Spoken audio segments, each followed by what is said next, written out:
প্রথমবার ক্যাম্পাস থেকে চাকরি কোচবিহার এবিএন শীল কলেজে শুরু হলো রোজগার মেলা। এই প্রথমবার ক্যাম্পাস থেকেই চাকরি পাবে ছাত্রছাত্রীরা। শুক্রবার সকাল 11টা থেকে শুরু হয়েছে কোচবিহার এবিএন শীল কলেজ ক্যাম্পাসে রোজগার মেলা। এই মেলার মাধ্যমে সরাসরি কলেজ ক্যাম্পাস থেকে বিভিন্ন কোম্পানিতে চাকরি পাবে ছাত্রছাত্রীরা। এদিন মোট 18টি কোম্পানি ছাত্রছাত্রীদের ইন্টারভিউ পর্ব শেষ করে তাদের বায়োডাটা এবং সিভিলের উপর ভিত্তি করে চাকরি দেওয়া হবে বলে জানান কর্তৃপক্ষ। নিয়োগকারী সংস্থার পক্ষে দিলীপ বণিক জানান, আজ প্রাথমিকভাবে তাদের বায়োডাটা এবং সিভিল গ্রহণ করা হলো। 84 জন ছাত্রছাত্রী এদিন অংশগ্রহণ করেছিল এই রোজগার মেলায়। 18টি কোম্পানি তাদের বায়োডাটা খতিয়ে দেখে তারপর কাউন্সিলিংয়ের মাধ্যমে পরবর্তীতে যোগদান করানোর ব্যবস্থা করবে। কোচবিহার জেলায় এই প্রথমবার এই কর্মসূচি গ্রহণ করা হয়েছে বলে জানান তিনি। এরপর প্রতিবছর এই কর্মসূচি চলতে থাকবে।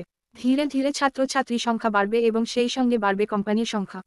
ছাত্রছাত্রীদের পক্ষে জানানো হয়েছে, এই উদ্যোগের ফলে ক্যাম্পাস থেকেই যদি চাকরির ব্যবস্থা হয় তাহলে অবশ্যই ছাত্রছাত্রীদের উপকার হবে। বর্তমানে কর্মসংস্থান একটি বড় সমস্যা। সঠিক শিক্ষাগত যোগ্যতা থাকলেও চাকরি পাওয়ার ক্ষেত্রে সমস্যা হয়। সেই সমস্যা যদি দূর হয়ে যায় ক্যাম্পাস থেকেই তাহলে খুব ভালো হয়। কিভাবে ছাত্রছাত্রীদের সাথে করা হচ্ছে, কি হচ্ছে বিষয়? আজকে রোজগার মেলাটা Cooch Behar district industrialist welfare association এবং এবিএন শীল কলেজ কুচবিহার, এই দুজনকে আমাদের একটা গত 1 বছর আগে একটা মৌ চুক্তি হয়েছিল কুচবিহারে যে যারা ছাত্রছাত্রী আছে তাদেরকে যাতে এখানে রোজগার করে চাকরি দিয়ে বা কর্মসংস্থান দেওয়া যায়, সেই লক্ষ্যেই আজকে মেলাটা হচ্ছে 23/7/2024 এবিএন শীল কলেজের কনফারেন্স রুমে। উদ্দেশ্য হচ্ছে কুচবিহার জেলার যে সমস্ত ছাত্রছাত্রীরা এখানে কনফারেন্সে আজকে মিটিংয়ে 18টার মতো কোম্পানি, তাদের বিভিন্ন কোম্পানিগুলো বিভিন্ন স্তরে তাদের বায়োটা নিয়ে তাদেরকে সিভিল নিয়ে তাদেরকে আজকে একটা ইন্টারভিউ প্রাথমিক নেওয়া হচ্ছে। পরবর্তীতে এদেরকে বিভিন্ন স্তরে কাজ করার জন্য তাদেরকে সুযোগ সুবিধা করে দেওয়ার জন্য 6 মাসের ট্রেনিংয়ের একটা এন্টারপ্রেনারশিপ প্রোগ্রাম দেওয়া থাকবে।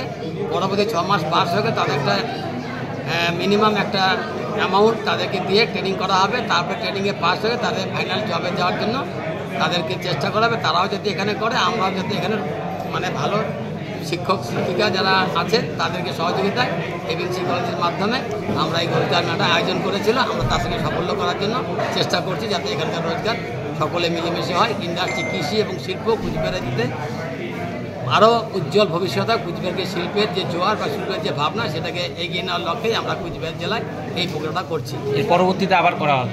পরবর্তীতে এই আজকে যেটা প্রথম প্রাথমিক যেটা আজকে সবার যে বায়োটা এবং সিভিল না হলো, আগামী দিনে এদের জন্য আমরা এখানটায় তাদেরকে আরেকটা অনুষ্ঠানের মধ্যে বিভিন্ন কোম্পানি আজকে যেরকম নিয়েছে তাদেরকে কাউন্সিলিংয়ের মাধ্যমে তাদেরকে জবের ব্যবস্থা করা হবে। কাউন্সিলিং কীভাবে হবে?